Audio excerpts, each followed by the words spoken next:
40s and 50s. Now we call this the peak earning years. Yeah. Now you're in your 40s and 50s, you actually start thinking like, oh, retirement is still far away, but it's a real thing. Yeah. I have to really start dialing things in. So what are things people in their 40s and 50s should be thinking about? Yeah, I think you made a good point. Like usually that is your peak earning years, right? That's where you're probably making the most money you'll ever make, right? Before you start to shift down towards retirement. Obviously in our 20s, 30s, making sure you're saving, making sure you're doing the 401k, the Roth IRAs. And when you kind of reach those peak earnings, like I could think of a few clients that we have who are, in their mid 40s and they're like, Chris, I've done those things. Like I'm doing those things. I've maxed the 401k. I've done my IRA contribution. Like what more can I do? We talked about this off air. What is the things people start thinking about now? A lot of people, what they start thinking about is early retirement, right? In the sense that, if you're doing those things, you might be on pace to be where you want to be. But also taxes. Taxes start becoming like, wait a minute. I'm starting to figure this tax thing out. What's going on? I'm making this money. I'm getting this much taken away. Yeah. I'm noticing my retirement accounts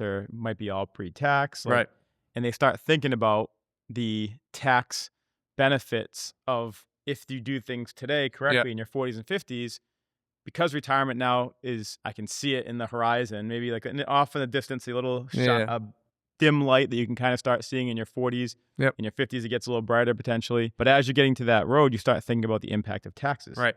And there's so many things you can do in your 40s and 50s to reduce the tax burden in your 60s and 70s. I say sometimes people are so worried about their asset allocation, right? Yeah. But they should really be worried about their asset location, right? Great point. Yeah, meaning like where is it? Is it in an IRA? Is it in a Roth IRA? Is it in a brokerage account? To your point, like 40s and 50s, that's when retirement is like, wow, it's not that far away. Understanding the underlying tax status of your money is so important because you're going to start planning now of, okay, what is my liquidation strategy going to be? Mm-hmm. When I start pulling that money out, say an individual is making, $200,000 a year in their peak earning years. Yep. They definitely don't see $200,000, right? When you reach retirement, you want to be able to, I guess, quote unquote, see as much of that money as possible. So that's kind of where like understanding the taxes of your money is so important at that peak earning years. I like the location versus allocation. The way I always tell people is everyone thinks about diversification of their portfolio. Yep.